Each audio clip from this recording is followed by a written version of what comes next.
خدای متعال میگه و ما خلقت الجن والانس الا لیعبدون.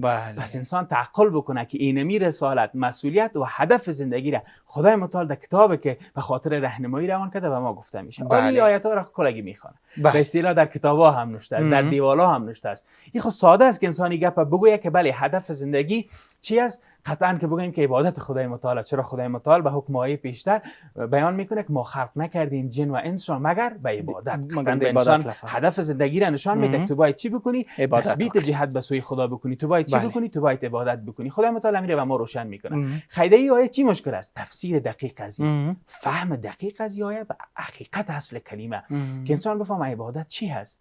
حقیقتاً این که هدف زندگی باشه. شما میفهمین هدف بسیار یک موضوع بزرگ است. گفتم به قدر بزرگ است که همانند یک معرکه، همانند یک صاعقه، همانند یک قوه در قلب انسان چنان یک اشتیاق به اصطلاح ایجاد بکنه که انسان مردانه، انسان مستانه و انسان جانانه در این مسیر حرکت بکنه. وقتی که هدف تعیین میشه که ما میگیم هدف انسان چی است؟ میگیم عبادت است.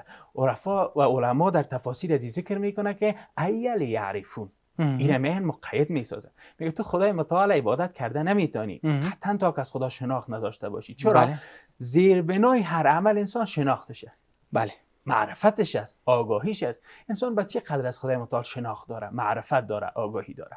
چون من پیشتر بیان کردم امی کتابی که کتلاک به اصطلاح هر بود زندگی انسان است، این معضله را هم در ذهن ما نمیمانه که به اصطلاح هم تو بی جواب باشه. خدای متعال به این بود قضیه اشاره میکنه.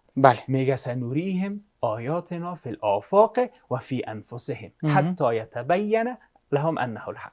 خدای متعال میگه ما دو حوزه بزرگه به خاطر شناخت خود که انسان ها بتونه ما را بشناسه چی کردیم؟ ایجاد کردیم. این انسان ها قطعا میفهمه که انسان توانایی مستقیم شناخت خدای متعال نداره. از همین خاطر روش و شیوهی که قرآن عظیم شان به ما و شما بیان میکنه یا به ما و شما هدایت میده روش غیر مستقیم است. در این دو حوزه چی هست؟ یکی حوزه آفاق است، یکی حوزه انفس است. یعنی یک چیزی که در درون انسان باشه. انسان وقتی که تعقل بکنه، تدبر بکنه، تفکر بکنه، به اصطلاح ساده موشگافی بکنه، قطعا پی میبره که پشت از این نظمی که در وجود انسان در نفس است قطعا خالق وجود داره. و همین شناخت انسان و همین معرفت انسان میتونه مستانه در این مسیر. یعنی چقدر که خدا بشناسه همین خداوند میتونه خداوند. و در بود دوم که فراموش ما نشه مبحث چی است؟ مبحث آفاق است. خدای متعال از بدن انسان هر چی که بیرون باشه، انفس چیزی که در وجود انسان است. از این به اصطلاح هر قسمتی که از انسان شما میبینید اگر انسان تعقل بکنه قطعا که به معرفت ذات اقدس الهی میرسه. و در مبحث آفاق چی است؟ چیزی که از بدن انسان بیرون باشه.